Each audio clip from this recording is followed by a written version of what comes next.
దేవుని వాక్యంలోకి వెళదాం. బైబిల్స్ వాళ్ళందరూ ఒకసారి చూద్దాం. మొదటి రాజులు 19వ అధ్యాయము మొదటి నుంచి 4వ వచనం చదువుకుందాం.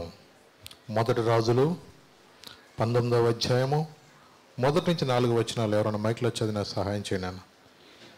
ఏలియా చేసినదంతయును, అతడు ఖడ్గము చేత ప్రవక్తలందరినీ చంపించిన సంగతియును ఆహాబు యెజెబెలుకు తెలియచెప్పగా, యెజెబెలు ఒక దూత చేత ఏలియాకు ఈ వర్తమానం పంపించెను. రేపు ఈ వేళకు నేను నీ ప్రాణమును వారిలో ఒకని ప్రాణం వలె చేయని ఎడల దేవుడు నాకు గొప్ప అపాయము కలుగు చేయనుగాక.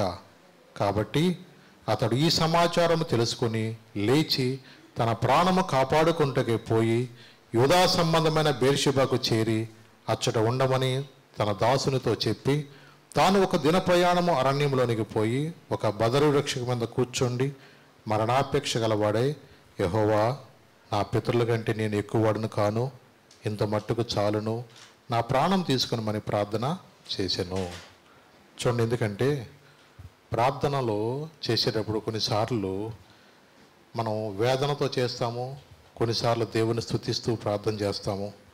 ఏది ఏమైనా ఒక మనిషి ఈ లోకంలో బ్రతుకుచున్నప్పుడు ప్రతి మనుషుడు కూడా తనకి ఎదురయ్యే కష్టాలను బట్టి కానీ, నిందలను బట్టి కానీ, అవమానాలను బట్టి కానీ కొన్నిసార్లు చావును కోరుకునే వ్యక్తిగా మనుషులు కొంతమంది ఉంటూ ఉంటారు. ఎందుకంటే ఏలియా కూడా ఆయన గురించి యాకోబు రాశి అంటే మన వంటి స్వభావం కలిగిన మనుషుడే. మరి మన వంటి వాడంటే అర్థం చేసుకోవాలి, మనకి కోపం వచ్చిందంటే ఏలియా గారికి కూడా కోపం వచ్చిందని, మనకు సంతోషంతో మనం గంతులేసినప్పుడు ఆయన కూడా సంతోషం ఉంటుందని, ఇలాగూ కొన్నిసార్లు మనం బాధపడినట్లుగా ఆయన కూడా కొన్నిసార్లు నిరుత్సాహంలో బాధలో కూడా ఆయన కూడా బాధపడి ఉండొచ్చు. అంటే మనుషులుగా కొన్నిసార్లు మనం ఎలా ఉంటుందంటే మనము ఎన్నోసార్లు కృంగిపోతూ ఉంటాము, కొన్నిసార్లు సంతోషిస్తాం. అంటే మన బాధలను బట్టి ఏడుస్తూ ఉంటాం, కొన్నిసార్లు మనం సంతోషిస్తూ ఉంటాం. అలాగే మనిషిలో అన్ని రకాలైన బాధలు ఉంటాయి, సంతోషం వల్ల కూడా ఉంటాయి. ఎవరైనా సరే నాకు ఎప్పుడు సంతోషమే ఉంటుందని అన్న ఎవరున్నారా చెప్పండి. ఏ కుటుంబంలో అయినా సరే సంతోషం ఉంటుంది, బాధ అనేది ఉంటుంది. కొన్నిసార్లు అప్పుడే మనం బాగా పండగ వాతావరణం చేసుకుంటాము, కొన్నిసార్లు మనం ఎలా ఉంటామంటే బాధపడుతూ ఉంటాం. నిజమే, మనిషి యొక్క జీవితంలో కష్టము సుఖం అనేది చెప్పండి ఈ రెండు కూడా ఎప్పుడు కలిసే ఉంటాయి, అక్క చెల్లెలా కలిసి ఉంటాయి. కాబట్టి శాశ్వతంగా ఎప్పుడు ఒకళ్ళ సంతోషం ఉండదు, శాశ్వతంగా ఎప్పుడు బాధ అనేది ఉండదు. అలాగే వానాకాలం వచ్చిన తర్వాత చెప్పండి, మనకి వేసవకాలం అన్న తర్వాత వర్షాకాలం వస్తుంది, వర్షాకాలం తర్వాత శీతాకాలం వస్తుంది. ఇలాగూ మనం నువ్వు ఎన్ని అనుకున్నా సరే ఒక్కొక్క కాలం అక్కడికి అన్ని కాలాలు అయిపోయినాక పోయే కాలం కూడా అది వస్తూనే ఉంటుంది. అంటే ఈ లోకంలో అన్ని కాలాలతో పాటు అదొక కాలం మనిషికి. అలాగే మనిషికి కష్టము బాధ అని వచ్చినప్పుడుగానే ఏలియా కూడా కొన్నిసార్లు తనకు వచ్చిన బాధను బట్టి, తనకున్న కష్టాలను బట్టి ఆయన ఏమని ప్రార్థన చేస్తున్నాడు, బదరు వృక్షం మీద కూర్చుండి మరణాపేక్ష గలవాడై, యెహోవా, నా పితరుల కంటే నేను ఎక్కువ వాడిని కాను, ఎంత మట్టుకు చాలును, నా ప్రాణము తీసుకో అని ప్రార్థన చేస్తున్నాడు. నిజమేలే, ఎందుకంటే జీవితంలో కొన్నిసార్లు ఓడిపోయినప్పుడు నా లాంటి వాడికి బ్రతకడం కంటే చనిపోతే బాగుంటుంది అనుకుంటారు. జీవితంలో ఓడిపోయినప్పుడు అంటే కొన్నిసార్లు నువ్వు అనుకున్నట్టు జరగవు. అలాగే కొన్నిసార్లు మనము ఇక నా జీవితంలో మనకున్న అవమానాన్ని బట్టి, నిందలను బట్టి కొన్నిసార్లు మనుషులు ఎందుకనమ్మా అనుకుని కొంతమంది ఏమంటుంది తెలుసా, అమ్మా ఈ బాధ పడలేకపోతున్నాను కానీ నా నెత్తి మీద కొట్టి చంపేసి అన్నట్టుగా మనుషులు అనుకుంటూ ఉంటారు. నిజమే, చాలా పరిస్థితులు కొన్నిసార్లు వేదనతో ఉన్నప్పుడు మనిషి ఎప్పుడు కూడా చనిపోవాలనుకుంటాడు. కానీ ఒక మనిషి ఎప్పుడు కూడా చనిపోవటానికి దేవుడు పుట్టించలేదు, కానీ నీ మీద దేవునికి ఒక ప్రణాళిక అనేది ఉంది. అంటే నీ మీద దేవునికి ఒక ప్రణాళిక ఉంది. మనుషులు అనుకుంటారు కొన్నిసార్లు ఈ బాధలన్నీ ఒకసారే పోతాయి అనుకుంటున్నారు. కొన్నిసార్లు మనుషులు అది అవివేకం, అదవుతుందా, ఈ బాధలన్నీ కలిపినా సరే నరకంలో ఒక మూలకు రాదంట. దాని నుంచి తప్పించబడాలంటే ఈ లోకంలో అందరూ ఏం చేయాలి, మొదట మారు మనసు పొందాలి. మారు మనసు పొందిన వ్యక్తికి దాన్ని తట్టుకునే శక్తి ఇస్తాడు దేవుడు. వారితో ఉన్నప్పుడు అవమానాలని, నిందలను కూడా కొన్నిసార్లు ఏం చేస్తాడు తెలుసా, తట్టుకునే శక్తి ఇస్తాడు. ఇంకా మన దేశంలో కొన్నిసార్లు పర్వాలేదు, కానీ కొన్ని ఇతర దేశాలు ఎలా ఉంటుందో తెలుసా, ఆడు గట్టిగా గొరకబెట్టినా చిన్న గొడవ అయినా సరే ఇక నీకు నాకు అనవసరం అని చెప్పేసి సాయిబుల్లాగా తలాక్ తలాక్ తలాక్ అనేసుకుంటారు అంతే. అంటే ఓర్పు ఉండదు కొన్నిసార్లు. కుటుంబం అంటే ఏముంటుంది చెప్పండి, అన్ని రకాలైన పరిస్థితులు గుండా వెళ్ళాల్సిందే.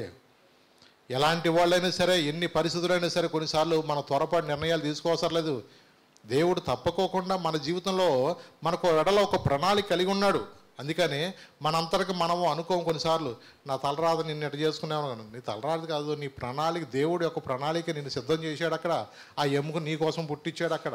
అంతే తప్ప అసలుకి నేను ఒకటి అనుకున్నాను, మా అమ్మలో ఒక సంబంధం వస్తే ఇట్ట అనుకున్నాను, లేదు లేదు. నీ కోసం ఆ ఎముకను దేవుడు సిద్ధం చేశాడు అంతే. అంతే తప్ప మనం ఎప్పుడూ కూడా కొన్నిసార్లు వేరేగా ఆలోచించకూడదు. ఎప్పుడు కూడా దేవుడు నీ ఎడల ఆయన ఒక ప్రణాళికను బట్టి నిన్ను నడిపిస్తూ ఉంటాడు. అందుకని కొన్నిసార్లు మన జీవితంలో శోధనలు వచ్చినా, నిందలు వచ్చినా, అపజయాలు వచ్చినా వీటన్నిటినీ తట్టుకుని నువ్వు నిలబడగలిగితేనే నీ జీవితంలో ఒక ఉన్నత స్థానానికి నువ్వు వెళ్తావు. అంటే ఒక్కొక్క పరీక్ష పెరుగుతుందంటే ఏంటో తెలుసా, నీ జీవితంలో ఒక ఉన్నతమైన స్థానానికి వెళుతున్నావని అర్థమవుతుందా. అంటే ప్రతి పరీక్షలో కూడా నువ్వు ఉన్నతమైన స్థానంలోకి వెళ్ళటానికి దగ్గరగా అవుతున్నావు. అందుకని నీకు కొన్నిసార్లు దేవుడు శ్రమలు పంపిస్తాడు పరీక్షలు రాయకోకుండా. పిల్లలు ఎవరన్నా పై క్లాసులకు వెళ్తారా? నీ జీవితంలో కూడా కొన్ని పరీక్షలు ఉంటాయి, జీవితంలో కొన్ని పోరాటాలు ఉంటాయి. వాటన్నిటి గుండి కూడా నువ్వేం చేయాలి తెలుసా, దేవుడు నిన్ను నడిపిస్తున్నప్పుడు నువ్వు వాటిని ఏం చేయాలా, ధైర్యంగా నిలబడాలా. ఏం చేయాలా, ధైర్యంగా నిలబడాలి తప్ప మన పిరిగోళ్ళలాగా ఉండకూడదు. ఏ సమస్య వచ్చినా ఆ సమస్యని నిన్ను పంపించిన వాడికి తెలుసు, నువ్వు దాన్ని జయిస్తావు అంటేనే. అంతేనా? 8వ క్లాస్ వాళ్ళకి 8వ క్లాస్ పేపరే క్వశ్చన్ పేపర్ వస్తుంది, 9వ క్లాస్ వాళ్ళది వస్తుందా? రాదుగా. నీ లెవెల్లో ఆయనకి తెలుదా, నువ్వు ఎంతవరకు తట్టుకుంటావు ఆయనకి తెలీదా? నీ సమస్యని గురించి నువ్వు దానికి పంపించినోడికి తెలుసు, దీన్ని నువ్వు గెలుస్తావనే నీ ముందు సమస్యను పెట్టాడు ఆయన. అదవుతుందా? అందుకని నీ పరీక్ష పేపర్ నీకే వస్తుంది, నువ్వు దాన్ని చక్కగా నువ్వు అటెంప్ట్ చేయగలగాల. అలాగే నీ జీవితంలో కొన్ని నీకు సమస్య అనేది వచ్చినప్పుడు అది నీ గురించి తెలిస్తేనే దేవుడు నీకు అనుమతిస్తాడు. అందుకే అన్నాడు యాకోబు, శోధన సహించువాడు ధన్యుడంట. ఎవరో అంటే ఈ శోధన పంపించినా నీకు తెలుసు నువ్వు దాన్ని జయిస్తావని. అందుకని ప్రతి విషయంలో కూడా మనం ఏం చేయాలంటే నిరుత్సాహం అనేది మనలో ఎలుబడి చేయకూడదు. ఏం చేయకూడదు, నిరుత్సాహం ఉండకూడదు. అందుకని తిమోతితో ఒక మాట చెప్పాడు చూడండి, ఆ మాట కూడా మీకు చూపిస్తారు. 2వ తిమోతి 1వ అధ్యాయము 7వ వచనం చదివినా. 2వ తిమోతి 1వ అధ్యాయము 7వ వచనం చదువు. దేవుడు మనకు శక్తియు ప్రేమయు ఇంద్రియ నిగ్రహం గల ఆత్మనే ఇచ్చిన గాని పిరికితనము గల ఆత్మని ఇయ్యలేదు. దేవుడు ఏ ఆత్మ ఇవ్వలేదంటే మనకి, పిరికితన ఆత్మలో. ఎందుకో తెలుసా, ప్రకటన గ్రంథంలో మాట ఉంటుంది, నరకానికి వెళ్ళే వాళ్ళ మొట్టమొదటి ఎవరో తెలుసా, పిరికోళ్ళేనంట. ఎవరో పిరికోళ్ళే. అందుకని మనం జాగ్రత్తగా ఉండాలా. మొట్టమొదట అన్ని విషయాల్లో కూడా మనం చాలా జాగ్రత్తగా ఉండాలా. పిరికివారు దేవుని రాజ్యానికి వెళ్ళలేరంట. ఏం పిరికోళ్ళు అంటే, కొన్నిసార్లు నీకున్న పరిస్థితిలో నువ్వు దేవుని కొరకు నిలబడాలి తప్ప అబ్బో ఈ సమస్య అయితే నా వల్ల కాదు అనుకోవద్దు. ఎప్పుడు కూడా నీకున్న సమస్యని నువ్వేం చేయాలి, దాన్ని ఎదుర్కొనాలంటే నీకు ప్రభు సహాయం కోరుకోవాలి. అర్థమైందా?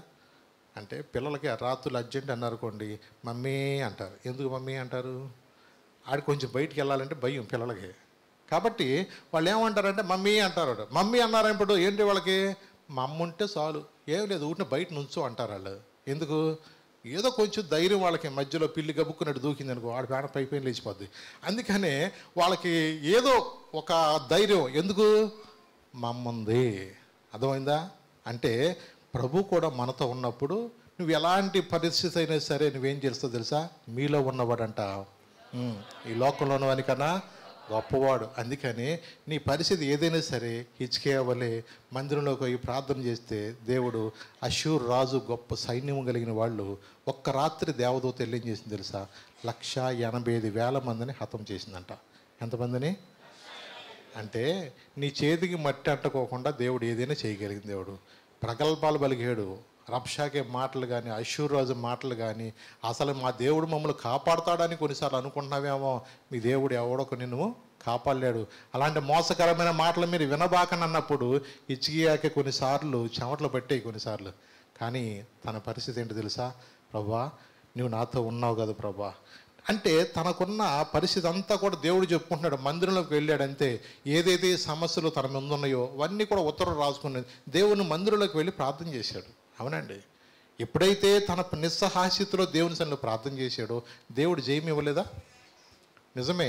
మరి యెహోషాపాతు మీద కూడా అలాగే వచ్చారు కదా, శత్రువులు వచ్చినప్పుడు కూడా తను కూడా ఏం చేశాడు? అవునా, దేవుని సన్నిధిలోకి వెళ్ళి తను ప్రార్థన చేసుకున్నాడు. ప్రభా నీవే మాకు దిక్కయ్యా. ఏంటన్నాడు? నీవే మాకు దిక్కయ్యా, ఏమి చెయ్యాలో మాకు తోచట్లేదు ప్రభా. దేవుని సన్నిధిలోకి వెళ్ళి వాళ్ళు ప్రార్థన చేశారు. ఒకళ్ళ మీద నలుగురు వచ్చి పడుతుంటే తను ఎలాగంటే దేవుని సన్నిధిలో నిజంగా వెళ్ళి ప్రభా నువ్వు తప్ప మాకు సహాయం చేయరు ఎవరో లేరయ్యా అంటే ఎప్పుడైతే అలాంటి ప్రార్థన చేశాడో దేవుడు నిజంగా ఎంత అద్భుతాలు జరిగించాడో తెలుసా? అందుకని కొన్నిసార్లు నీ ముందు ఒక సమస్య ఉన్నప్పుడు ఆ సమస్యను నువ్వేం చేయాలంటే ప్రభు సహాయం కోరుకుని ప్రభువుతో పాటుగా నువ్వు నిలబడాల. అర్థమవుతుందా?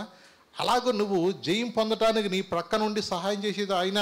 సామాన్యంగా మన మనుషులుగా కొన్నిసార్లు నీ జయించలేమో అనుకుంటాం, కానీ నీ పక్షాన ఉన్నవాడు గొప్పవాడు, నీ పక్షాన ఉన్నవాడు నీతో యుద్ధం చేస్తాడు. కాదు నువ్వు ఒంటరివి కాదు, ఎప్పుడు కూడా నువ్వు ప్రభు బిడ్డగా నువ్వు ఆయన నమ్ముకున్నప్పుడు ఆయన నీతో ఉంటాడు, నీలో ఉండే దేవుడు అయినా. అర్థమవుతుందా?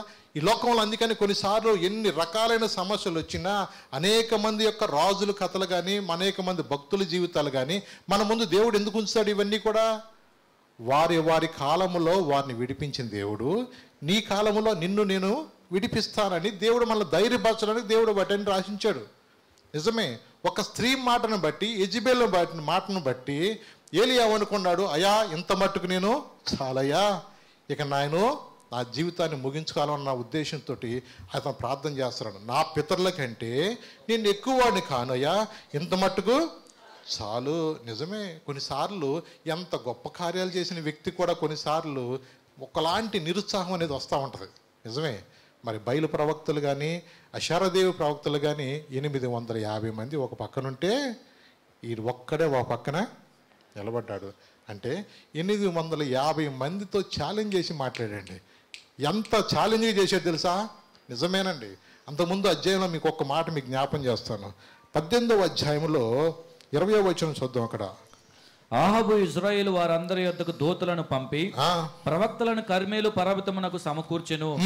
ఏలియా జనులందరి దగ్గరికి వచ్చి ఎన్నాళ్ళ మట్టుకు మీరు రెండు తలంపుల మధ్య తడబడుచుండు, యెహోవా దేవుడైతే ఆయనను అనుసరించుడి, బయలు దేవుడైతే వారిని అనుసరించుడని ప్రకటించగా జనులు అతనికి ప్రత్యుత్తరముగా ఒక మాట ఆయనను పలకకపోయిరి. ఛాలెంజ్ గా మాట్లాడండి. ఎన్నాళ్ళ మట్టుకు మీరు రెండు అటు ఇటు ఉంటారయ్యా? ఉంటే యెహోవా దేవుడిని ఆరాధించండి, బయలు ప్రవక్తని ఆరాధించండి, అంతే తప్ప మీరు రెండు పడవల మీద కాలేయొద్దు. అదవుతుందా? ఛాలెంజ్ తీసుకున్నాడు అంతే. 850 మంది ఒక పక్కన ఉంటే ఏలియా ఒక్కడే ఉన్నాడు. ధైర్యం ఎవరిని బట్టి తెలుసు? అది దేవుని బట్టి ధైర్యం అండి. ఒక్కడే నుంచున్నాడు అంతే. వాళ్ళు ముందు అవకాశం మీరు ఇచ్చాడు, మీరే ఎక్కువ మంది ఉన్నారుగా, కానీ చూద్దామన్నాడు.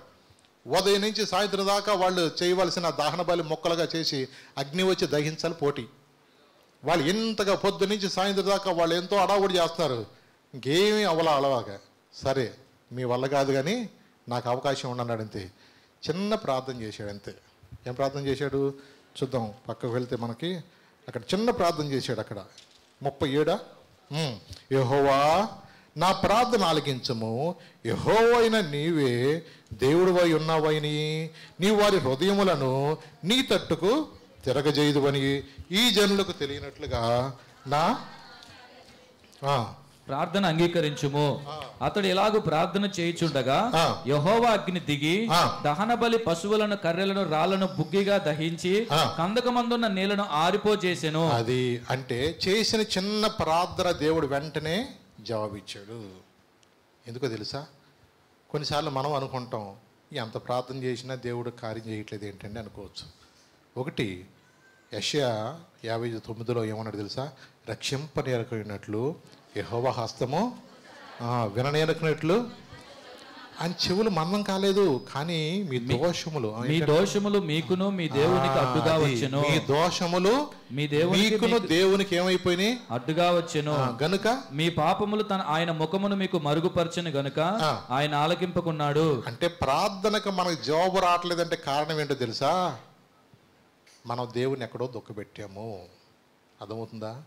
మనం ప్రార్థన కొన్నిసార్లు ఆయన ఆలకించే దేవుడే, కానీ వెంటనే జవాబు రాకపోవటానికి మన పాపమన్నా అయి ఉండాలా, ఒకవేళ మన పితరుల దోషమైన మన మీద అడ్డుగా ఉండాలి.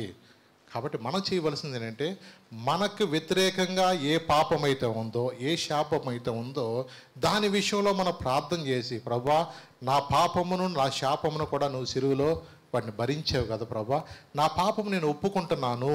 ఏం చేయాలి మనము? చెప్పండి. మనం ఇప్పుడు కూడా ఆజ్ఞాతిక్రమే పాపం. ఏంటిది? ఆజ్ఞాతిక్రమం పాపం. ఏంటి ఆజ్ఞ? పరిశుద్ధనాన్ని ఏం చేయాలి చెప్పండి? చుట్టాలు వెళ్ళాలా? పరిశుద్ధనాన్ని వాళ్ళు ఫంక్షన్లు పెడుతున్నారు ఈ మధ్య చాలామంది కూడా. ఏం చేస్తున్నారు ఇప్పుడు? ఎక్కడ చోట ప్రార్థనకి వెళ్ళిపోదాం అనుకుంటున్నారు జనాలు. ఎంత తేలికైపోయిందో తెలిసేవాళ్ళ. అంటే ఆరాధన పోగొట్టుకుంటున్నావని లేదు ఇవాళ జనాలకి. అంటే వాళ్ళకన్నా ఎవరిని ప్రేమిస్తున్నారు? దేవుని ఎరగన వాళ్ళు కొన్నిసార్లు ఏం చేస్తారంటే ఆదివారమే ప్రోగ్రాంలు పెట్టుకుంటారు. వాళ్ళకేంటి? హాలిడే. కానీ క్రైస్తవులకి అది హాలిడే, అది పరిశుద్ధ దినము. కానీ నువ్వు అలాంటి అవిశ్వాసులతో కలిసిపోతున్నావు కొన్నిసార్లు. ఏం చేస్తున్నావు? అవసరమైతే పొద్దున్నే ఏదో హైగారు పాస్టర్ గారి వాక్యం వచ్చేస్తుంది, ఇవాళ ఫోన్లోనే వేసేసి ఏం చేయాలనుకుంటావు? ఆదివారం డొమ్మ కొట్టేస్తావు. అంటే ఏంటంటే నువ్వు పరిశుద్ధనాన్ని పరిశుద్ధంగా ఆచరించమని దేవుడు చెప్తే నువ్వేం చేస్తున్నావు? మనుషును సంతోష పెట్టడానికి దేవుని పక్కన పెడుతున్నావు. ఎవరిని సంతోష పెడుతున్నావు? మళ్ళా మా ఊళ్ళో ఇదే మళ్ళా ఏమనుకుంటారండి అంటే, మనుషులను సంతోష పెట్టడానికి మనుషులకు ప్రాముఖ్యత ఇస్తున్నారు, కానీ నా దేవుని సన్నిధిలో ఈరోజు నేను గడపవలసింది నేను ఇవలాగో లోకస్తులతోనే గడుపుతున్నానేంటి అని ఇప్పుడు కూడా నువ్వు మిస్ అవ్వకూడదు. అవునండి. ఎందుకంటే మనం ఎప్పుడు కూడా నన్ను ఘనపరచువాన్ని నేను ఘనపరుస్తాను. దేవుడు నువ్వు ఘనంగా ఎంచు. పరిశుద్ధ దినాన్ని నువ్వు ఏం చేయాలా? నువ్వు దాన్ని పరిశుద్ధంగా ఘనంగా ఎంచాలి నువ్వు. అప్పుడు దేవుడు మన ప్రార్థనలకు ఇస్తాడు. అందుకనే అవిశ్వాసులతో మనం కలిసిపోయి లోకస్తుల వల్ల అన్ని కార్యక్రమాలు వాళ్ళు జరుపుకుంటూ ఉంటారు. వాళ్ళలాగా నువ్వు ఉండటానికి కాదండి. దేవుడు నిన్ను లోకములోనే ఎందుకు ఏర్పరచుకున్నాడు? నీ ఎడల దేవునికి ఒక ప్రణాళిక ఉంది. నీ ఎడల దేవునికి ఒక ప్రణాళిక ఉంది. ఈ లోకంలో కొన్నిసార్లు అనుకుంటారు మనుషులుగా నాదేముందని అనుకోవచ్చు. లేదు, ఏలియా కూడా మన వంటి స్వభావం కలిగిన మనుషుడే. ఏలియా కూడా మనలాంటి వాడే. కొన్నిసార్లు అలాంటి వాడి ప్రార్థన కూడా దేవుడు ఆలకించినప్పుడు నీ ప్రార్థన నా ప్రార్థన దేవుడు ఆలకించడా? ఆలకిస్తాడు. కానీ కొన్నిసార్లు మనకు తెలియకోకుండా ఏంటంటే మనలో ఒక పిరిగితన ఆత్మ అనేది లోపల ఉంటుంది. ఇంకా అదే తిమోతిలో మళ్ళీ చూడండి ఒకసారి. 2వ తిమోతి 2వ అధ్యాయము 4-5 వచనాలు కూడా ఒకసారి చదివినా. 2వ తిమోతి 2వ అధ్యాయము 4-5 వచనాలు. సైనికుడు ఎవడనో యుద్ధమునకు పోవునప్పుడు, సైనికుడు ఎవడోగైనా సరే యుద్ధానికి పోయేటప్పుడు తను దండులో చేర్చుకుని వారిని సంతోష పెట్టవలెనని ఈ జీవన వ్యాపారంలో చిక్కుకొనడు. మరియు జట్టి అయిన వాడు పోరాడునప్పుడు నియమం ప్రకారం పోరాడుకుంటే వానికి కిరీటము దొరకదు. చూసారా? అంటే ఒక సైనికుడు ఎవడైనా సరే నియమముతో వెళ్తాడు. యుద్ధానికి వెళ్ళేటప్పుడు ఎలా ఉంటాడు? మనకులాగా లుంగి కట్టుకుని వెళ్ళిపోవడం. ఏం వెళ్తాడు? ఆడుకున్న డ్రెస్ ఆడుకుంటుంది, వాడుకున్న బూట్లు ఆడుకుంటాయి, ఆడి చేతిలో తుపాకి ఉండాల్సింది తుపాకి ఉంటుంది, వాడుకున్న డ్రెస్సు వేరే ఉంటుంది. అలాగే వాడికి ఉన్న రూల్స్ ప్రకారము నియమం అంటే సైనికుడికి ఉన్న రూల్స్ ఉంటాయి కొన్ని. అర్థమైందా? మొహం కడుక్కోకుండా వెళ్ళిపోవడం మనకులాగా. అలాగే రకరకాలుగా వాడు ఎలా ఉంటాడంటే నియమంతో ఉంటాడు. ఎక్కడికి వెళ్ళినా సరే షేవింగ్ కూడా వాళ్ళకి ఎలా ఉంటుంది తెలుసా? నీట్గా ఉండాలా. షూ కూడా వాళ్ళకి ఎలా ఉండదు తెలుసా? నీట్గా ఉండాలి తప్ప ఎప్పుడు కూడా లేజీ ఫెలోలాగా ఉండకూడదు. సైనికుడు ఎప్పుడైనా సరే ఎలా ఉంటుంది తెలుసా? ఏ రాత్రి కాడ యుద్ధానికి రమ్మన్నా లేచి రెడీ అయిపోయేటట్టుగా ఉండాలి తప్ప ఎలాంటి ట్రైనింగ్ ఉంటుందంటే వాళ్ళకి చాలా కఠినమైన ట్రైనింగ్ ఉంటుంది. కొన్ని నెలలు వాళ్ళకి అనేక స్థలాల్లో వాళ్ళకి ట్రైనింగ్ ఇస్తారు. వాళ్ళకి అన్ని వాతావరణం తట్టుకునేటట్టుగా, మంచును తట్టుకునేటట్టుగా, ప్రతి పరిస్థితిలో కూడా వాళ్ళు తట్టుకునేటట్టుగా వాళ్ళని ఒక రాటు తేలిన మనుషుల్లాగా వాళ్ళని సిద్ధపరుస్తారు. మిలిటరీ ట్రైనింగ్లో అలా ఉంటుంది. కొన్నిసార్లు అనుకుంటారు మనుషులు, ఈ ట్రైనింగ్లోనే కొంతమంది పారిపోదాం అనుకుంటారు, ఇక మనం చేయలేవురా బాబు అన్నట్టుగా అనుకుంటారు. లేదు, కొన్నిసార్లు నీకు అలాంటి ట్రైనింగ్ అనేది అవసరం. అవును. అందుకని సేవలో కూడా కొన్నిసార్లు మనకి ఇలాంటి ప్రాబ్లమ్స్ దేవుడు తీసుకెళ్తున్నప్పుడు నువ్వు అనుకోవచ్చు, అయ్యా ఇన్ని బాధలు తట్టుకోలేము, నీకో దండం ఈ సేవకో దండం అనుకుంటారు కొంతమంది. లేదు లేదు, లోకంలో నీకన్నా శ్రమలు పడిన వాళ్ళు నీ దగ్గరికి వస్తారంటే నువ్వు అనుభవం గుండా వెళ్ళాలి. హల్లెలూయా. లోకములో చాలా రకరకాలైన వాళ్ళను ఆదరించాలంటే అలాంటి పరిస్థితులు కూడా దేవుడు నీకు నడిపిస్తాడు. నీకు ఆ అనుభవం లేకుండా వాళ్ళకి చెప్పలేవు, వాళ్ళకి నీకు ఆ శ్రమల అనుభవం లేకోకుండా నువ్వు వాళ్ళని బలపరచలేవు. నీకు కొన్ని ట్రైనింగ్లు దేవుడు ఇస్తాడు, కొన్ని అవమానాలు గుండా తీసుకెళ్తాడు, కొన్ని నిందలు గుండా తీసుకెళ్తాడు, కొన్నిసార్లు నువ్వు చెయ్యని దాన్ని కూడా నీ మీద వేసి మాట్లాడుతూ ఉంటారు. కానీ నువ్వెప్పుడు కూడా నీ ముందు ఒక ప్రణాళిక ఉందని మర్చిపోవద్దు. నిన్ను సరిచేయటానికి, అనేక మందికి ఆశీర్వాదకరంగా చేయటానికి దేవుడు కొన్నిసార్లు ఏం చేస్తాడు తెలుసా, వాటిని నీ జీవితంలో కూడా కొన్ని అనుమతిస్తాడు. అందుకని సైనికుడు ఎప్పుడూ కూడా నియమం ప్రకారం పోరాడకుంటే వాడికి కిరీటం అనేది దొరకదు. కాబట్టి ఈ పోరాటము మనం ఎవరితో పోరాటం చెప్పాలి, మన పోరాటం ఎవరితోటి? అంతే తప్ప మీ తోడుకోళ్ళతో కాదు, మీ అత్తగారితో అంతకన్నా కాదు, మీ ఇంటి పక్కన వాళ్ళతో అంతకన్నా కాదు. మన పోరాటం ఎవరితో అంట చెప్పండి?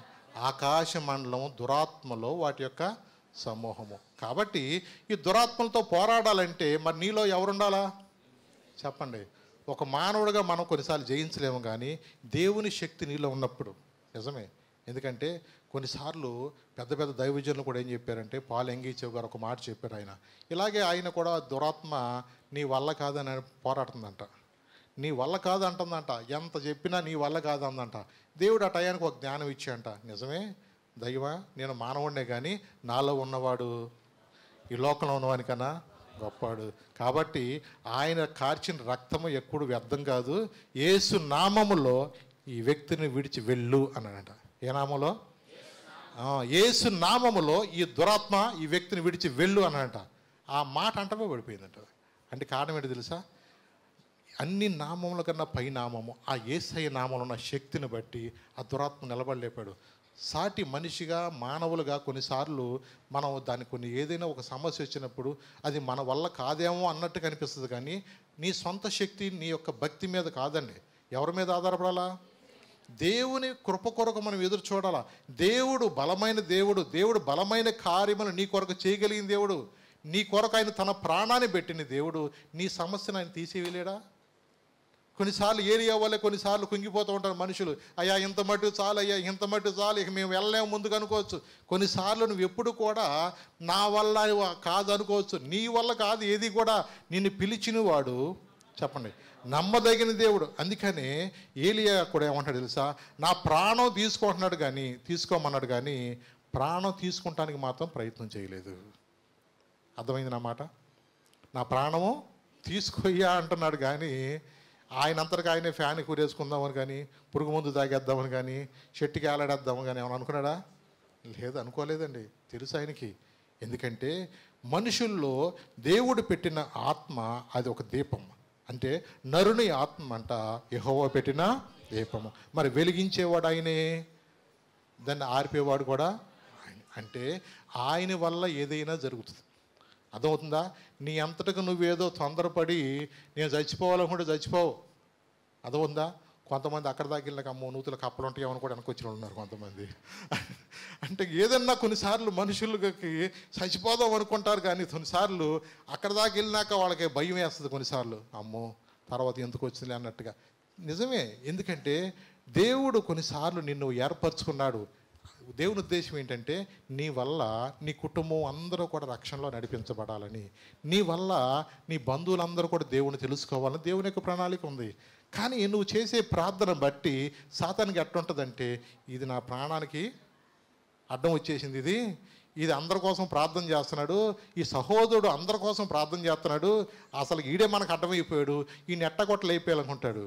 కానీ దానికి అర్థం ఉంది ఏంటో తెలుసా? సాతానుగాడికి నీ ఎడల ఒక ప్రణాళిక ఉన్న ప్రణాళిక ఆడికి అర్థం కాదండి. అవును. అందుకనే ఆడికి తెలియక అనుకుంటా ఉంటాడు, యేసయ్యను కూడా లేపెత్తే ఇక మనకేం అడ్డం లేదనుకున్నాడు. అక్కడే మొదలైంది ఆడికి బాధలన్నీ. హల్లెలూయా. యేసయ్యను లేపెత్తే మనకు అడ్డం పోద్ది అనుకున్నాడు, కానీ ఎంతమందినో వాడుకున్నాడు. కానీ ఆయన ఎప్పుడైతే మరణించి తిరిగి లేచాడో ఆడిపప్పులోకి ఉడకలా. ఇంకేం చేయాలో వాడికి అర్థం కావట్లా.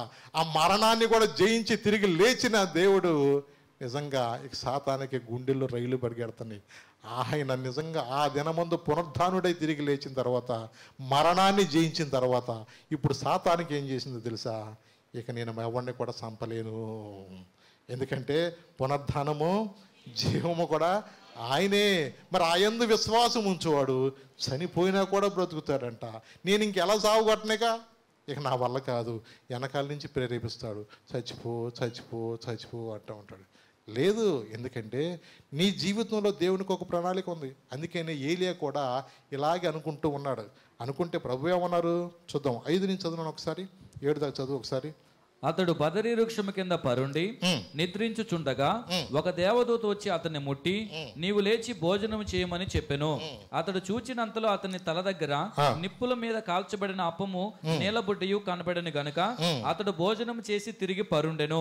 అయితే యెహోవా దూత రెండవ మారు వచ్చి అతన్ని ముట్టి, నీ శక్తికి మించిన ప్రయాణము నీకు సిద్ధమై ఉన్నది, నీవు లేచి భోజనము చేయమని చెప్పినప్పుడు అతడు లేచి భోజనము చేసి ఆ భోజనపు బలము చేత 40 రాత్రింబగళ్ళు ప్రయాణము చేసి దేవుని పర్వతం అనే పేరు పెట్టబడిన హోరేబుకు వచ్చి అతడు ఒక గుహలో చేరి బస చేసెను.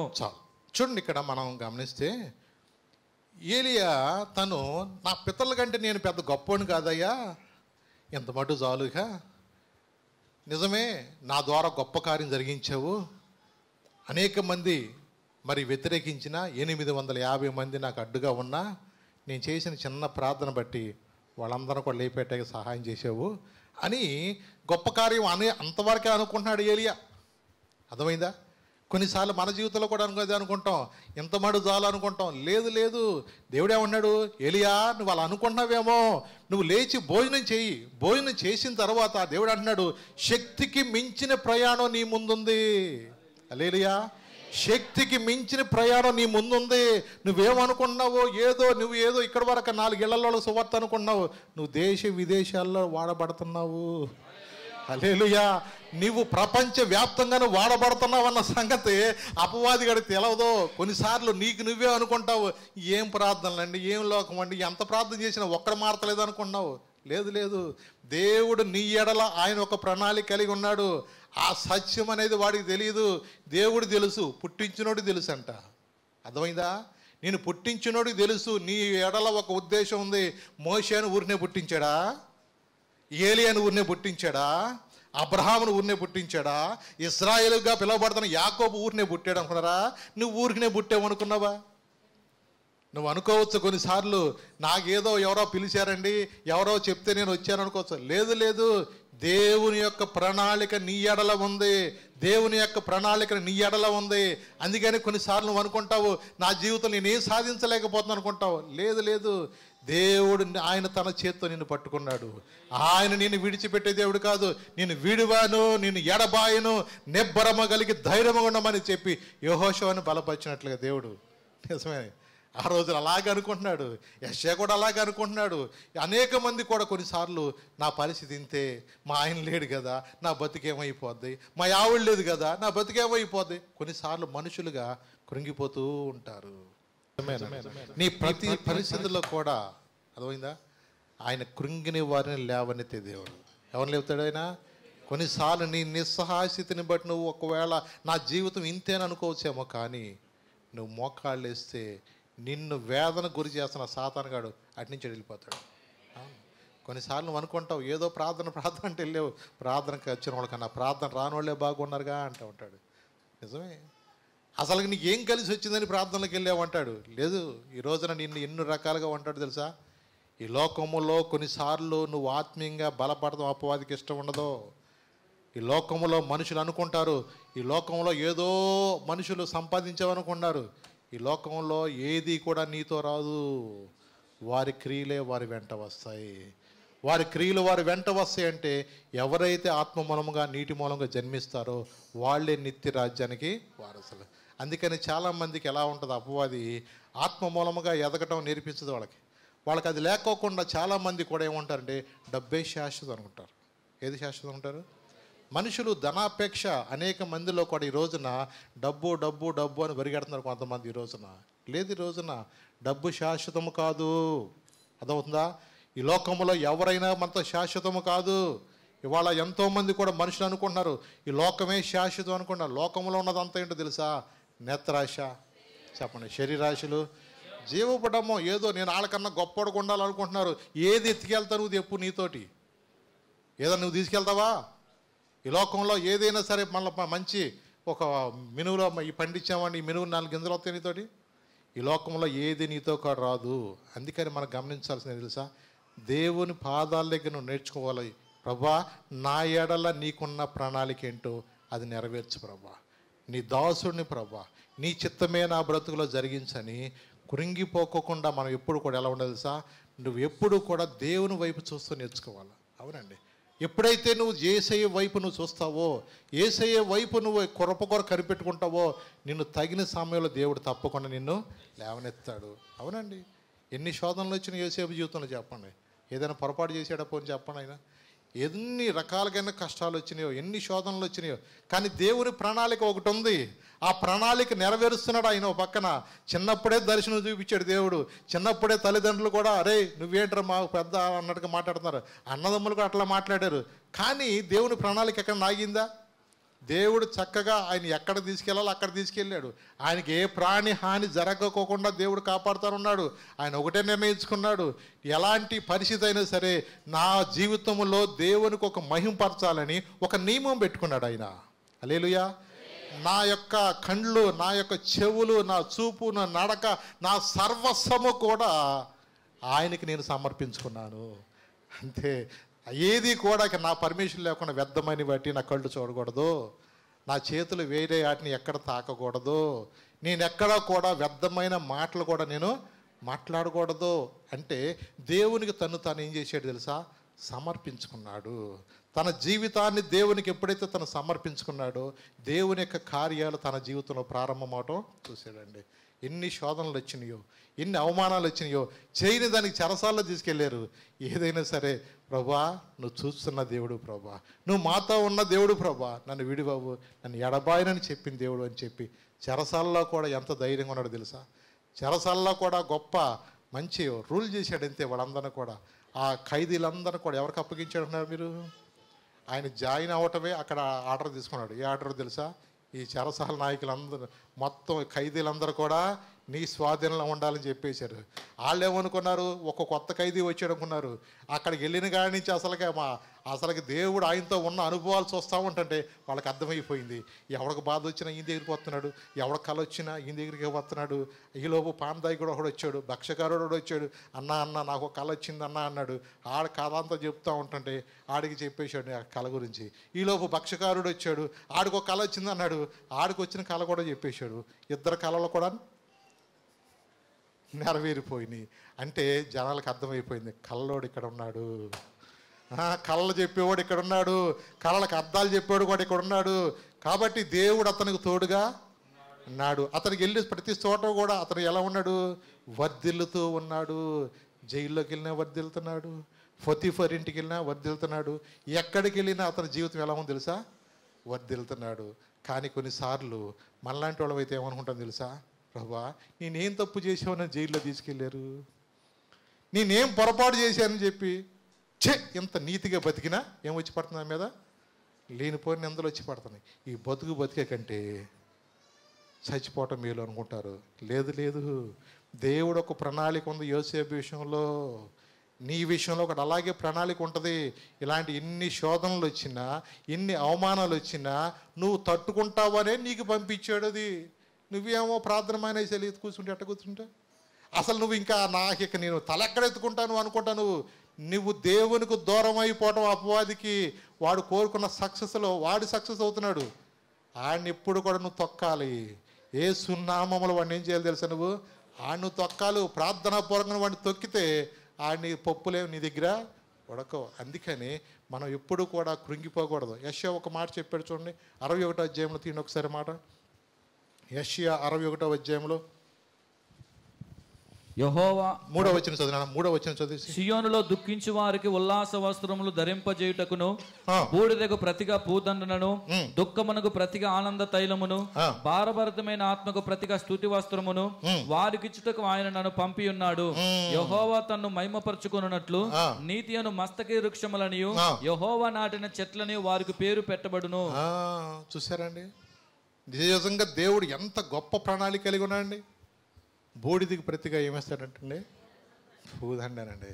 ఇక నా జీవితం అంతా అయిపోయింది అనుకున్నాడు, బతికేమైంది బూడిద అయిపోయింది అనుకుంటారు. ఆ బూడిదని కూడా దేవుడు ఏం చేస్తాడు తెలుసా?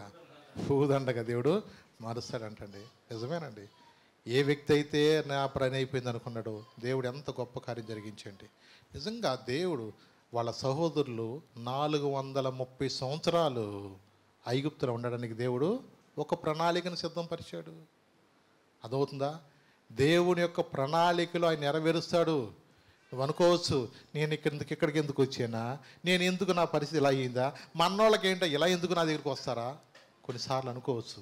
కానీ నువ్వు అనుకున్నది ఒకటి, దేవుని ప్రణాళిక ఒకటి ఉంటుంది. కాబట్టి నాకే ఎందుకు ఇలా జరిగింది అనుకోవచ్చు. అందుకన్నాడు ఆయన, ఎన్ని తలచినా ఏది అడిగినా జరిగేది నీ చిత్తమే ప్రభువా, జరిగేది నీ చిత్తమే. నిజమేనండి. కొన్నిసార్లు ఆయన ప్రణాళికలో ఉన్నప్పుడు నాకెందుకు ఇలా జరుగుతుంది, నాకే ఎందుకు కష్టం వచ్చింది, నేనేం తప్పు చేశాను అనుకోవచ్చేమో. లేదు, ఆయన ప్రణాళికలో నువ్వు ఉండవు. ఆయన ప్రణాళికలో నిన్నేం చేస్తానంటే ఒక ట్రైనింగ్లో పెట్టాడు. అదవుతుందా? కొన్నిసార్లు నువ్వు అనుకోవచ్చు, ఆయన చిత్తములో ఆయన నడిపిస్తున్నప్పుడు నువ్వు ఒబే అవటం నేర్చుకోవాలా. అప్పుడు ఏం జరుగుతుంది తెలుసా? 7వ వచనం కూడా చదువు, 61:7 చదువు. యెషయా. అవమానానికి ప్రతిగా అక్కడ కూడా ఏమిస్తుంది? నీ అవమానమునకు ప్రతిగా రెట్టింపు ఘనత నొందుదురు. ఇచ్చేది ఏంటి తెలుసా? నీ అవమానానికి ప్రతిగా ఏమిస్తారంటండి? రెట్టింపు ఘనత. రెట్టింపు ఘనతను దేవుడు ఇస్తారంటండి. నిందకు ప్రతిగా తాను పొందిన భాగమును అనుభవించినట్లు వారు సంతోషించుదురు. అదండి, నిందకు ప్రతిగా ఏమిస్తారంట? చూసారా? నిందకు ప్రతిగా అనుభవించే భాగం. ఇంకా మొత్తం కంప్లీట్ చదువు. నిందకు ప్రతిగా ఇంకా చదవాలి. నిందకు ప్రతిగా తాను పొందిన భాగం అనుభవించిన అది వారు సంతోషించు. అది అంటే నిందకు ప్రతిగా నువ్వు అనుభవించేది దేవుడు చాలా నీ కోసం సిద్ధపరిచాడు. ఎంత లోతైన నీకు పునాది ఉంటుందో అంత బిల్డింగ్ అనేది పైన వస్తుంది. అర్థమవుతుందా? నువ్వెంత లోతైన శ్రమల గుండా వెళతావో, లోతైన అనుభవం గుండా వెళతావో దేవుడు నీకు అంత ఉన్నతమైన స్థితిలోకి నేను లేవనెత్తాడు. అదవుతుందా? కొన్నిసార్లు మనం కుంగిపోకూడదు, తొందరపడతాం. ఏలియాలాగా కొన్నిసార్లు అయ్యా ఇంత మటు చాలనుకుంటాం. లేదు, దేవుడు నీ ఎడలో ఉన్న ప్రణాళిక నెరవేర్చబడాలంటే నువ్వేం చేయాలి తెలుసా? దేవునికి విధేయత చూపించడం నేర్చుకోవాలి. నిజమే, కొన్నిసార్లు మనుషులకు వచ్చిన పరిస్థితులు బట్టి ఈ బతికేందుకు చచ్చిపోదాం అనుకుంటారు. లేదు. ఇలాగే ఒక రోజున సెకండ్ వరల్డ్ వార్లో జరిగింది ఏంటంటే, జపాన్ దేశం వాళ్ళు చాలా టెక్నాలజీ కలిగిన వాళ్ళు ఏం చేసేవారంటే యుద్ధానికి చేస్తున్న ఆ కాలంలో ఈ కొరియా ప్రాంతమును ఆల్మోస్ట్ వాళ్ళని ఓడించేశారు. వాళ్ళు ఎప్పుడైనా సరే వాళ్ళు ఏం చేస్తారంటే శత్రువులకు సంబంధించిన వాళ్ళకి మంచి కూడా తీసుకెళ్ళిపోతారు. శత్రువులకు సంబంధించిన విలువైనవి వాళ్ళతో పాటుగా వాళ్ళకి నచ్చిన స్త్రీలను కూడా తీసుకెళ్ళిపోయేవాళ్ళు. ఎవడు అడిగేవాడు? ఇంకా మా ఇష్టం, మగవాళ్ళందరూ చంపేసేవాళ్ళు, ఆడవాళ్ళందరూ తీసుకెళ్ళిపోయేవాళ్ళు. మరి ఏం చేయగలుగుతారో? అక్కడ ఏమీ చేయలేరు కదా. అలాంటి పరిస్థితుల్లో చాలామంది అందమైన యవన స్త్రీలందరూ కూడా ఈ జపాన్ దేశం వాళ్ళు తీసుకెళ్ళిపోయి వాళ్ళని విచ్చలవిడిగా వాళ్ళని పాడు చేయటం వల్ల కొంతమంది వాళ్ళ క్రైస్తవ స్త్రీలు చాలా వేదనతో, ప్రభా మా పరిస్థితి ఏంటి ఎలాగైపోయింది ప్రభా, నిజమే ప్రభా, మాకు ఒక గొప్ప దైవజనుడు మాకు కావాలి ప్రభా, మా కొరకు ప్రార్థించే ప్రాకారం వేయగలిగిన గొప్ప దైవజనుడు మాకు కావాలి ప్రభా, ఇలాంటి అవమానాలు మా తర్వాత వచ్చే తరం వాళ్ళు పడటానికి వీల్లేదు ప్రభా, మాకు గొప్ప ఉద్యమం కలిగిన సంఘముగా మేము ఉండాలి ప్రభా, మాకు ఒక ప్రాకారము కలిగిన ఒక దైవజనుడు కలిగి మేము ఉండాలి మా దేశం అని చెప్పి వాళ్ళు చేసిన కన్నీటిలో నుండి పుట్టిన వాడెవరో పాలెంగిచ్చావు గారు. అర్థమవుతుందా? నిజమే, కొన్నిసార్లు తనకు తను అనుకోలేదు కానీ దేవుడు ప్రణాళిక పాలెంగిచ్చావు గారి ద్వారా గొప్ప పరిచర్య. ఇదివరకు హైదరాబాద్ వెళ్ళినప్పుడు మేము కలిసినప్పుడు ఆయన అప్పటికే చెప్పారు, ఒక ఆదివారం ఆరాధనలో 10 లక్షల మంది వస్తారంటానికి. అదవుతుందా? ఆదివారం ఆరాధనకి ఎంతమంది అంటండి? 10 లక్షల మంది అంట. సముద్ర స్నానాలకు కానీ అలాగే బీచ్ ఫెస్టివల్స్కి కానీ అంతమంది దానికోసం ఎంతోమంది కూడా పోలీసు వాళ్ళు పెట్టాల్సి వస్తుంది. కానీ అక్కడ దేశ ప్రధానులు కూడా ఇప్పుడు మనం వాడబడుతున్న పెద్ద పెద్ద శాంసంగ్ కంపెనీలు ఇలా అనేక గొప్ప గొప్ప మనకి ఆ దేశం నుండే, కొరియా దేశం నుండే మనకు మిత్సుబిషి కంపెనీ కానీ ఇలాంటి కొన్ని ఉన్నాయి. పేరుగాంచిన మొత్తం పెద్ద పెద్ద ఓనర్లు కూడా మా చర్చోళ్ళే అంటాడు ఆయన. అర్థమవుతుందా? అంటే చూడండి ఎంత అంటే దేశ ప్రధాని కూడా ఆ మందిరానికి వెళతాడంటే ఆ దేశంలో చూడండి ఎంతగా దేవుడు ఆ దైవజనుని వాడుకున్నాడు తెలుసా. ఆయన చనిపోయాడు కానీ అనేక ప్రాంతాల్లో సేవ బహు విస్తారంగా ఉంచబడుతుంది. అంటే ఆ దినమందున వాళ్ళు యవ్వన స్త్రీలు వాళ్ళు కార్చిన కన్నీటిలో నుండి అదవుతుందా దేవుడు నిజంగా ఆయన ఒక ప్రణాళిక కలిగి ఉన్నాడు. ఆ బిడ్డల కన్నీరు చూసిన దేవుడు, వారి వేదన చూసిన దేవుడు, వాళ్ళ నిస్సహాయ స్థితి చూసి వాళ్ళు ఎప్పుడు కూడా చచ్చిపోతే బాగుండు అనుకోలేదు, కానీ మా జీవితాలు పాడైపోయిన మేము చచ్చిపోదాం అనుకోలేదు, కానీ వాళ్ళు అక్కడే మోకాళ్ళు వేశారు. వాళ్ళ కన్నీటితో వాళ్ళు నిజమేనండి, ఎప్పుడైతే కన్నీటితో వాళ్ళు మోకరించి ప్రార్థన చేశారో వాళ్ళ ఆర్తధ్వని దేవుడు విన్నాడు. ప్రతి కష్టాల్లో ప్రతి బాధల్లో కూడా అర్థమైందా ఆయన నీతో ఉండి నిన్ను నడిపించే దేవుడు. ఆయన ప్రతి పరిస్థితుల్లో కూడా మనం కృంగిపోకూడదు. ఆ స్త్రీలు నిజంగా వారికి ఉన్న ఇబ్బందులు బట్టి కొన్నిసార్లు వాళ్ళు ఏమనుకోవచ్చా, ఈ బతుకు కన్నా చచ్చిపోతాను ఉంటారు. లేదు లేదు లేదు, నీ ఏడల దేవునికి ఒక ప్రణాళిక ఉన్నది. అర్థమవుతుందా? నువ్వు దేవుని సన్నిధుల్లో, అందుకని నువ్వు ఎప్పుడు కూడా నువ్వు పోరాడే వ్యక్తిగా ఉండాలా. అందుకనే సైనికుడు ఎప్పుడు కూడా ఎలా ఉంటాడంట, ఒక నియమంతో ఉంటాడు. జట్టి అయిన పోరాడేవాడు ఒక నియమంతో ఉంటాడు. సైనికుడు ఎప్పుడు కూడా ఎలర్ట్గా ఉంటాడు. ఎక్కడ ఫైరింగ్ జరుగుతున్నా అదవుతుందా, ఇప్పుడు పాకిస్తాన్తో యుద్ధం జరుగుతున్నప్పుడు ఎలా ఉంటారు వాళ్ళు చెప్పండి. ఏ మూల నుంచి సౌండ్ వచ్చినా, ఎక్కడి నుంచి శత్రువులు దాడి చేస్తాడని తెలిసినా రాత్రి బవళ్ళు అదవుతుందా. ఈ రోజున మనం ప్రశాంతంగా ఉన్నామంటే ఏంటి తెలుసా, బోర్డర్లో జరుగుతున్న ఆ పోరాటంలో ఎంతోమంది సైనికులు నిద్రలేని రాత్రులు గడుపుతున్నారు వాళ్ళు అక్కడ. మరి ఎంతోమంది నిద్రలేని రాత్రులు గడుపుతున్నారు. నువ్వు వాళ్ళ కోసం ఏం చేయాలి, నువ్వు వాళ్ళ కోసం ప్రార్థన చేయాలి. మన దేశంలో కొరకు ప్రార్థన చేయాలా, అధికారుల కొరకు ప్రార్థన చేయాలా, సైనికుల కొరకు ప్రార్థన చేయాలా. వారు ప్రాణాలు తెగించి వాళ్ళు పోరాడుతున్నారు. ఎంతోమంది పాపం చనిపోయిన వాళ్ళు పాపం తీసుకొచ్చి వాళ్ళని ఎంతోమంది పాపం ఇలాగూ మన రాష్ట్రంలో చనిపోయాడు మన ఒక వ్యక్తి, మన మహారాష్ట్రలో వ్యక్తి ఇలా చనిపోయాడు. ఇలాగూ పాపం ఈ పోరాటంలో చాలామంది చనిపోతూనే ఉన్నారు. ఒకటి ఈ లోకములో దేశము కోసం వాళ్ళు ఎంతోమంది పోరాడుతున్నప్పుడు ఒక సైనికుడు ఎప్పుడు కూడా ఎలా ఉంటుంది తెలుసా, ఎలర్ట్గా ఉంటాడు. ఏ టైంలో సరే ఫైరింగ్ జరిగినా, ఏ టైంలో ఎక్కడ శత్రువు వచ్చినా, ఏ టైం అయినా వాళ్ళ దగ్గరికి వెళ్ళిపోయి యుద్ధం చేయడానికి సైనికుడు నియమంతో ఉన్నప్పుడు నీవు నేను కూడా ఎలా ఉండదు తెలుసా, ఒక నియమం కలిగి ఉండాలా. నిజమే, దేవుని సన్నిధిలో ఎక్కడ కూడా నువ్వు రెస్ట్ అనుకోకూడదు. ఎప్పుడు కూడా సైనికుడు వలె నువ్వు కూడా నశించుచున్న ఆత్మల విషయంలో నువ్వు ఒక భారం కలిగిన వ్యక్తిగా ఉండాలా. నా అన్నదమ్ములు ఎంతోమంది ప్రభువుని ఎరగలే వారు ఉన్నారు కదా. మీ బంధువుల్లో ఎంతోమంది త్రాగుబోతులు ఉండొచ్చు, ఒకవేళ వ్యభిచారంలో బ్రతుకుచున్న వాళ్ళు ఉండొచ్చు, లోకంలో రకరకాలుగా దేవుని గాయపరుచిన వాళ్ళు చాలామంది ఉండొచ్చు. నువ్వు వారి కోసం ఏం చేయాల్సా, ప్రార్థన చేయాలి. అందుకని దేవుడు నిన్ను పిలుచుకున్నాడు, దేవుడు అందుకని రక్షించుకున్నాడు. దేవుడు నీతో మాట్లాడేది ఎందుకో తెలుసా, నశించిపోతున్న ఆత్మల విషయంలో నువ్వు ఒక భారం కలిగి ఉండాలి. అయ్యా నా జీవితంలో నీ పరిస్థితిని బట్టి నువ్వు కుంగిపోవసరలా, నీ పరిస్థితిని బట్టి నువ్వు అలాగే నువ్వు నిరుత్సాహపడవసరలా, నువ్వు బలపడాలి. అనేక మంది నువ్వేం చేయ తెలుసా, బలపరచాలండి. అందుకని దేవుడు నీతో మాట్లాడుతున్నప్పుడు నువ్వెక్కడక్కడ కృంగుదలు రానివ్వండి, బాక నిరుత్సాహం రానివద్దు.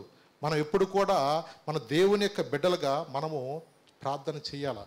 మరి వాళ్ళు చేసిన ప్రార్థన బట్టి నిజంగా దేవుడు వాళ్ళ కన్నీటి ప్రార్థన ద్వారా వాళ్ళు దేవుని కోరు నిజంగా సన్నిలో ప్రార్థన చేయబట్టి వాళ్ళందరినీ కూడా ఏం చేసేది తెలుసా, బలంగా దేవుడు నిలబెట్టాడు.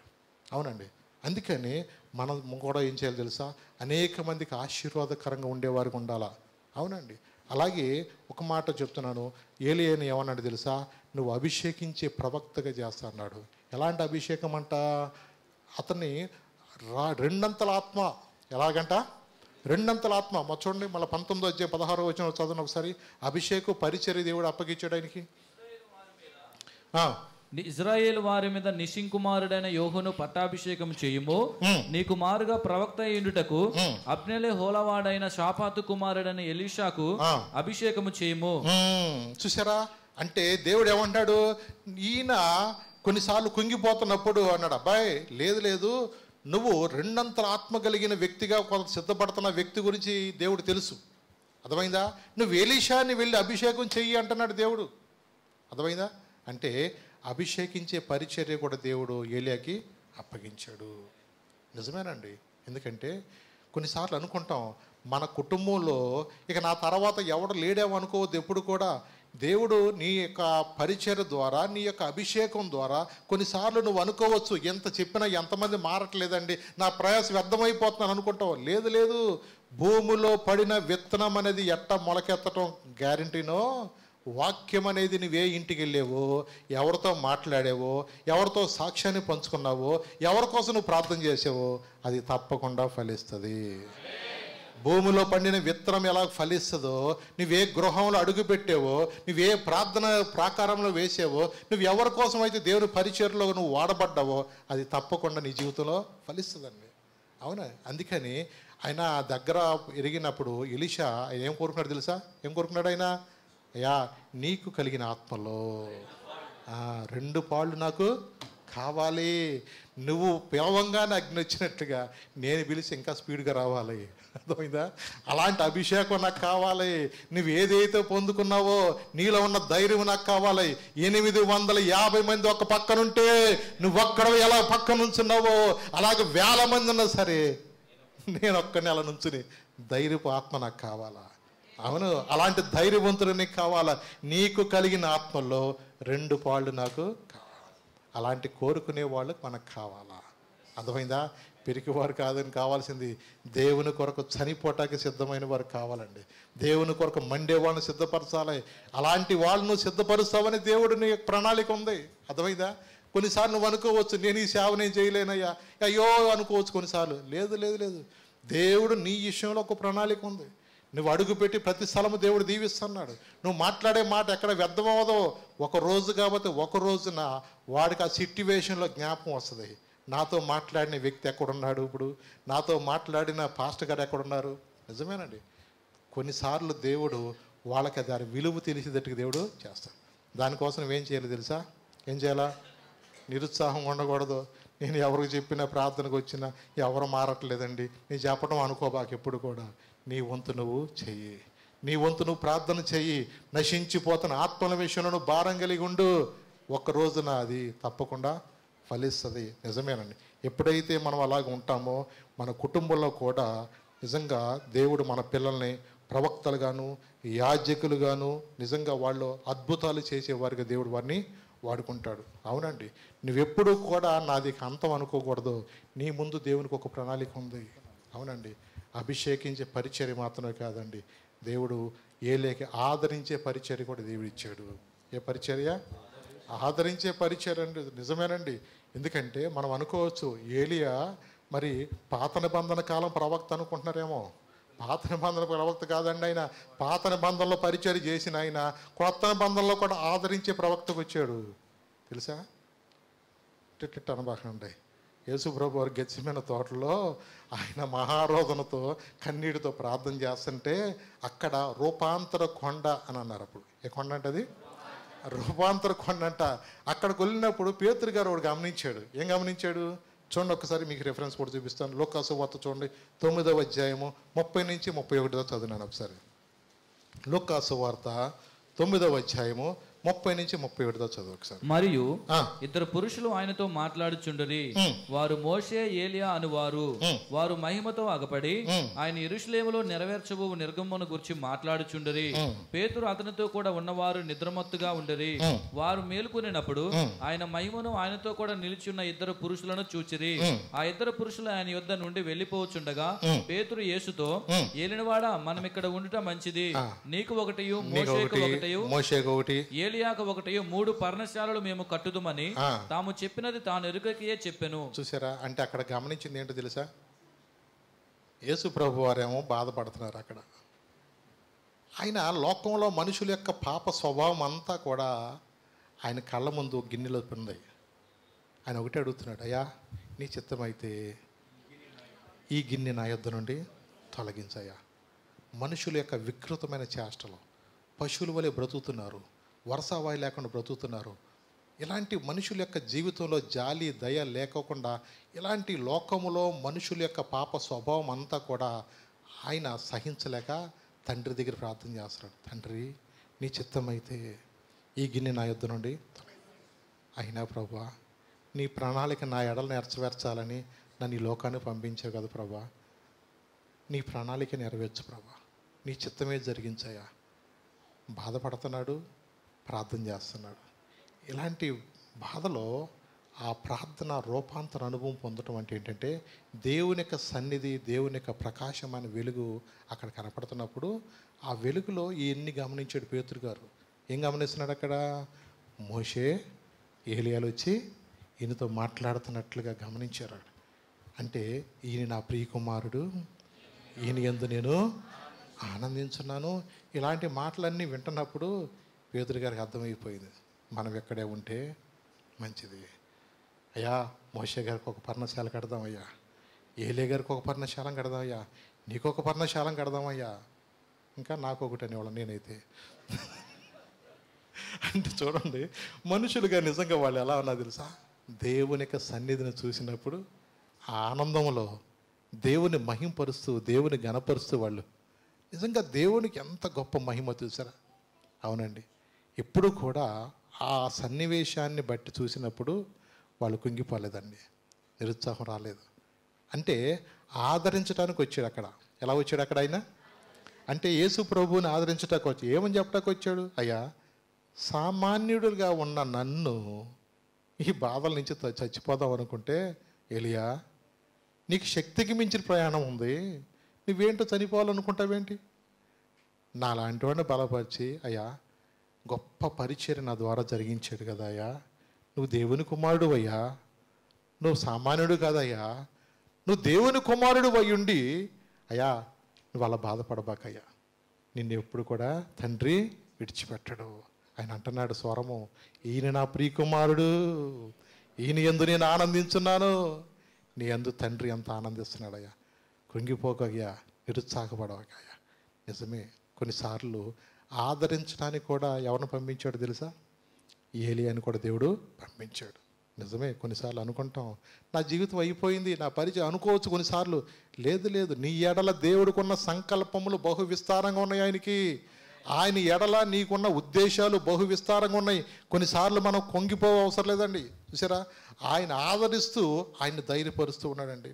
నిజమే, కొన్నిసార్లు ప్రాణం తీసుకోమని ప్రార్థన చేశాడు, కానీ దేవుడు ఏం చేశాడు తెలుసా?